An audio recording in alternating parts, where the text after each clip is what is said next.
In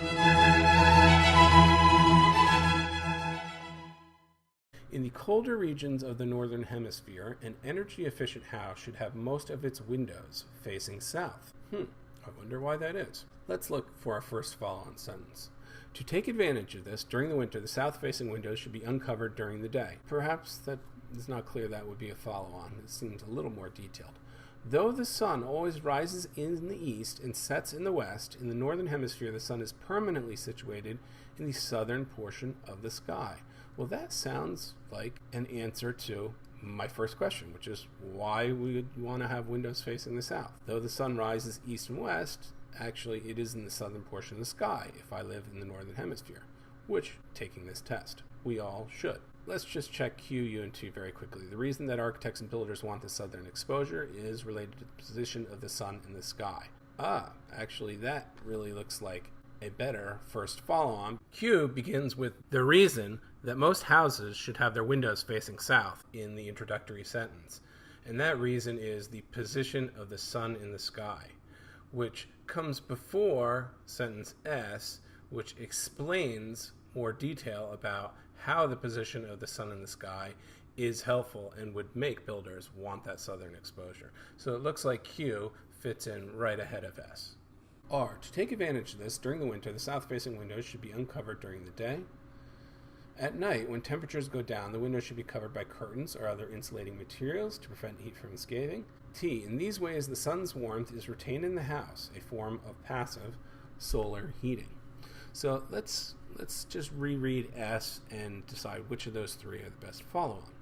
Though the sun always rises in the east and sets in the west, in the northern hemisphere the sun is permanently situated in the southern portion of the sky. To take advantage of this, during the winter the south-facing windows should be uncovered during the day, allowing sunlight and heat to penetrate directly into the living space. That sounds like a fairly good follow-on. At night, when temperatures go down, the windows should be covered by curtains or other insulating materials to prevent the heat from escaping. Quite frankly, both could possibly work after S. It could be UR or RU, but how would we determine which is the better follow-on? Because one talks about the detail of what you would do at night, and one talks about the detail of the day. Well, really, the advantage of the southern exposure is to capture the heat during the day. So R, that would suggest R comes first. U talks about how to keep that heat in by covering the windows and not letting it to escape. Also, you have a transition at the beginning of R that really hints it does come before U and just following S to take advantage of this. This pronoun seems to refer to the sun always being in the southern portion of the sky if you're living or have a house in the northern hemisphere. We are now down to R, and looks like U follows R immediately, but let's just check T to make sure it doesn't come ahead of U or if it is the last sentence. T. In these ways, the sun's warmth is retained in the house, a form of passive solar heating. Well, T actually is a better follow-on to U. The first part of T suggests in these ways, plural, more than one way, and that is only indicating one way in R. If T were to follow R and U, there are 2 points to this. The sun is captured from the windows into the house during the day, and then it's retained at night by closing all the curtains. In these ways, plural, in other words, R and U, in plural, is how sun's warmth is retained in the house, a form of passive solar heating.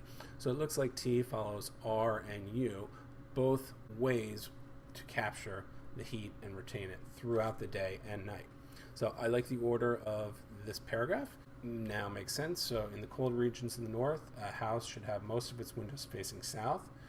It tells us the reason is the southern exposure. S follows on of why that matters, because the sun, although rising east-west, in the north, it really is in the southern sky throughout the day.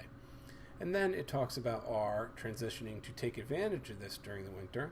We want to let that sunlight in during the day, and secondly, at night, we want to contain it or keep it in by insulating it from escaping throughout the night.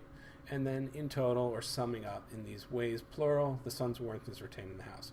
I like that ordering. Let's move on.